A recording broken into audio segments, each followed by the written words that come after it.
अस्सलाम वालेकुम दोस्तों, जैसा कि आपको मालूम है कि हम अपनी पिछली वीडियो में आपको हमास के बारे में बता चुके हैं और हमने आपको ये भी बताया था कि हमारी इस मालूमात का सिलसिला अभी खत्म नहीं हुआ।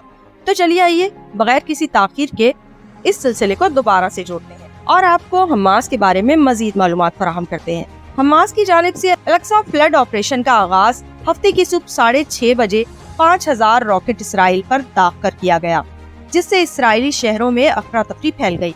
इसराइल में मजहबी तातील के दिन किए गए इस हमले से रिहायशी इमारतें तबाह हो गई और लोग जान बचाने के लिए भागते नजर आए। हमास की अल-अक्सा ब्रिगेड के सरबराह ने पैगाम में कहा कि दुश्मन के अहम मकामात हवाई अड्डों को निशाना बनाया गया है। 7:30 बजे हमास के फाइटर सरहद पर लगी रुकावटें तोड़ते हुए गजा से इसराइल में दाखिल हो गए। हमले में गैर मामूली अंदाज अपनाते हुए हमास के कमांडो पैराशूट से भी इसराइल में दाखिल हुए और फायरिंग करते हुए फौजी अड्डे का रुख कर लिया। सुबह 10 बजे तक फलस्तीनी जंगजू 3 फौजी तंसीबात में दाखिल हो चुके थे। इसराइली फौज के टैंक और गाड़ियां कब्जे में ले ली गईं, जबकि कई फौजियों को हलाक कर दिया गया और कई दीगर को अगवा करके गजा मुंतकिल कर दिया गया। फलस्तीनी मज़ाहमती तंजीम के अफराद से बाज इलाके ताहाल क्लियर नहीं करवाए जा सके। इसराइली कमांडर नमरूद अलोनी को हमास ने जारी जंग में गिरफ्तार कर लिया है। हसास मुजाहिदीन ने कई इसराइली फौजी चेक पोस्ट पर कब्जा कर लिया।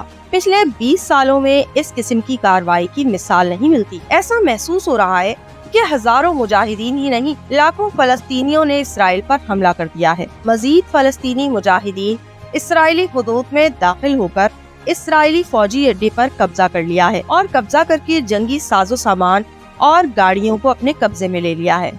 गैर मुल्की शहरी इसराइल से निकलने के लिए एयरपोर्ट निकल चुके हैं, क्योंकि वो ये चाहते हैं कि वो जल्द अज जल्द इसराइल से निकल जाएं। बैनुल-अक़वामी अमन फोर्सेस जिस इस्लामी ममालिक में तैनात की गई थी, इन इस्लामी ममालिक के हिस्से बखरे कर दिए गए हैं। दारफोर सूडान से अलग और मशरकी तैमूर इंडोनेशिया से अलग कर दिया गया। सऊदी अरब ने फलस्तीनियों और इसराइलियों के दरमियान फौरी तौर पर कशीदगी कम करने का मुतालबा किया है। हमास मुस्लिम ममालिक की फोर्सेस को कह रहा है कि अपने तैयारे भेजो लड़ने के लिए।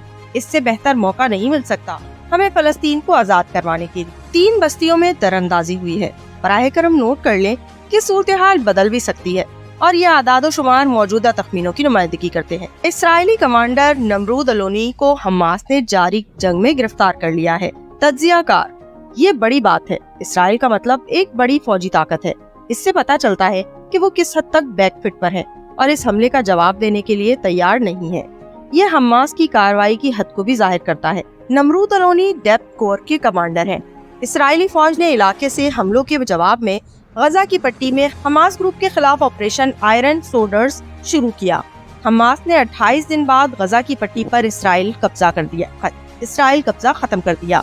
सऊदी अरब ने फलस्तीनियों और इसराइलियों के दरमियान फौरी तौर पर कशीदगी कम करने का ऐलान किया है और इसराइल ने हालत जंग का ऐलान कर दिया है। तो नाज़रीन, हम उम्मीद करते हैं कि हमारी आज की वीडियो आपको पसंद आई। अगर आपको हमारी वीडियो पसंद आई तो हमारे चैनल मालूमात को लाइक कीजिए और शेयर कीजिए और बेल आइकन दबाना बिल्कुल मत, क्योंकि हम आपको हर मौके पर इसी तरह की दिलचस्प और बर वक्त मालूमात फराहम करते रहेंगे।